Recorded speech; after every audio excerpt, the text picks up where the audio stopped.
Dito po, yung sasabi niyo mga barangay na nasasabi nating drug clear, drug free. Hawak na natin ngayon yung listahan ng mga pangalan ng drug cleared na mga barangay nationwide. Mga bilang lamang po ng mga barangay yung nandito at wala yung mga pangalan ng mga barangay na ating ang naitanong dun sa previous briefing. Nung tingnan natin ay halos kalahati nito, kaya pala siya makapal habang pinapakita niya kanina sa briefing, kalahati po nitong mga to ay mga blankong papel.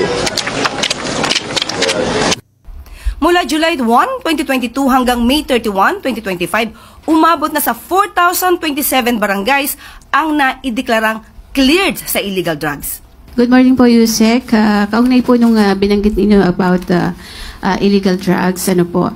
May we know po kung along mga barangay, kahit ilan lang po, no, yung 427,000 na binabang sa illegal drugs. Okay, sa ngayon, dapat wala po tayong detalye patungkol sa barangay. Hingin po natin mula sa PIDEA at ibang law enforcement agencies yung sinasabi po nating barangay. Okay. Saan pong area itong Balay Silangan Drug Centers? Para yung address po. O sige po, mamaya po ibibigay ko po sa inyo yung exact address. Okay, salamat po. Gusto ko lamang palang i-update po kayo dahil nung nakaraang araw po ay humihingi po kayo ng mga pangalan ng barangay. Napakarami po at hindi ko po ito mababasa sa inyo. Mauubos po ang araw natin kung babasahin ko sa inyo bawat isa.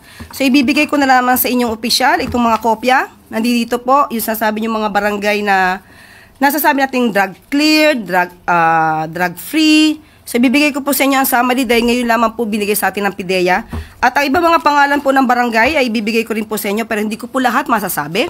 Meron dito pong Maghipid sa Lope de Vega sa Northern Samar, San Jose, Barangay San Jose sa Municipality ng Lope de Vega, Northern Samar, Jebonawan, Lope de Vega, Northern Samar at nandito po yung iba mga pangalan. So ibibigay ko na lamang sa inyo at para po magkaroon kayo ng konting detalye. At yung iba po na gusto niyo pa po ng detalye, maaari po niyong itanong mismo sa PIDEA. Okay? Sa ibang balita, walang gutom program beneficiaries makakabili na ng benting bigas. Upang mas gumaan pa ang pamumuhay ng mga beneficiaries ng walang gutom program ni Pangulong Ferdinand R. Marcos Jr., simula ngayong araw, makakabili na sila ng 20 pesos na bigas sa ilalim ng benting bigas meron na sa WGP program. Ang programang ito ay bunga ng pinagsamang puwersa ng Department of Social Welfare and Development o DSWD at ng Department of Agriculture or DA na naglalayong magbigay ng mas abot bigas or mas abot kayang bigas sa mga food poor sectors, kabilang na ang mga solo parents, senior citizen at may mga kapansanan. Inilunsad ang benting bigas meron na sa WGP program sa isang food redemption activity ngayong araw sa Tondo, Manila. Sa ilalim ng walang gutom program, ang mga beneficiaries ay makakatanggap ng 3,000 pesos monthly food credits sa pamamagitan ng Electronic Benefit Transfer o EBT cards na magagamit lamang sa pagbili ng masustansyang pagkain. Mabibili naman ang 20 bigas sa mga DA-accredited suppliers at retailers, kabilang na ang mga kadiwa outlets. Sa ngayon ay meron ng 300,000 low-income households ang nakikinabang sa walang gutom program ng Marcos administration. Layo ng administrasyon na maabot ang 750,000 beneficiaries bago matapos ang termino ng Pangulong Marcos Jr.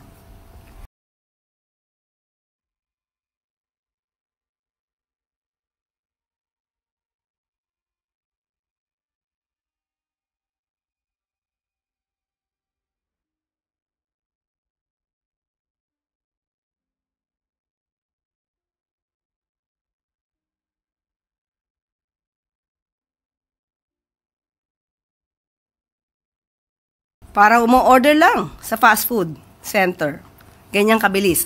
Sa isang malaking bagay sa partnership na ito, ang paglunsad ng self-service digital kiosk sa mga pilot areas para sa mas madali at mas mabilis na food access sa mga beneficiaries. Kasama ito sa digitalization agenda ni Pangulong Marcos Jr.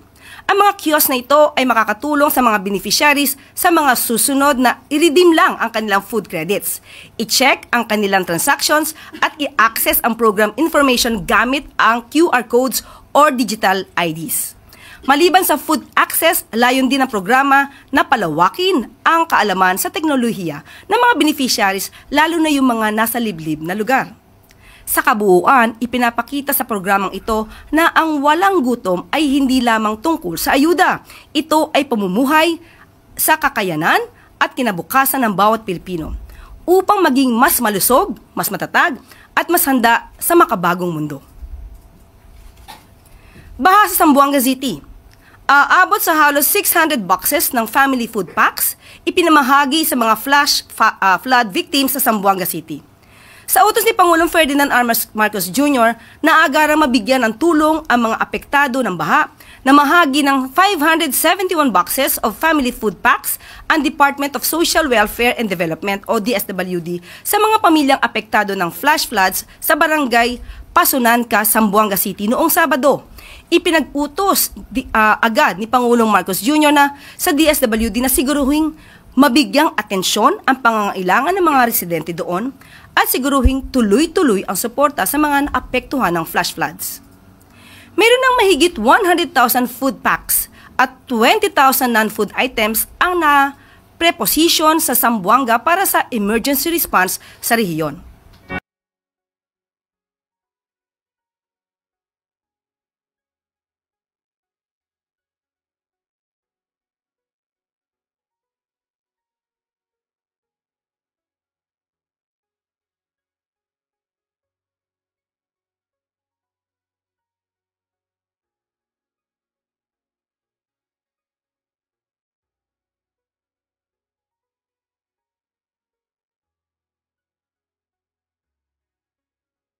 Food inflation rate.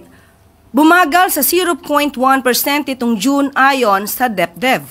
Maliban dito, mababa din sa negative 14.3% ang rice deflation rate at nananatili namang nasa negative 0.4% ang inflation rate sa mga tinaguriang poorer households. Ayon sa DepDev, ito ay resulta ng mga hakbang ng gobyerno upang gawing mas stable ang food supply at paunlarin ang agrikultura at logistics sa bansa. Bilang pagsunod sa nais ng Pangulo na bawasan ang pasaning pinansyal ng mga Pilipino, palalawigin pa ng ahensya ang mga intervention nito upang mapababa pa ang inflation rate sa bansa. Patuloy ang pakikipag-ugnayan ng DepDev sa DA at DOE para sa mabilisang pag-rehabilitate sa swine industry at pag-moderate sa presyo ng mga produktong petrolyo.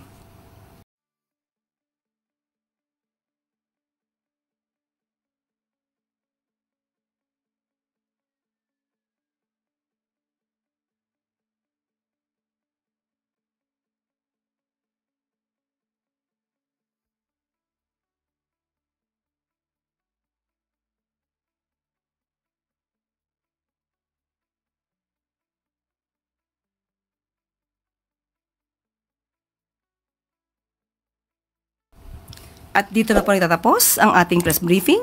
Magandang araw para sa bagong Pilipinas.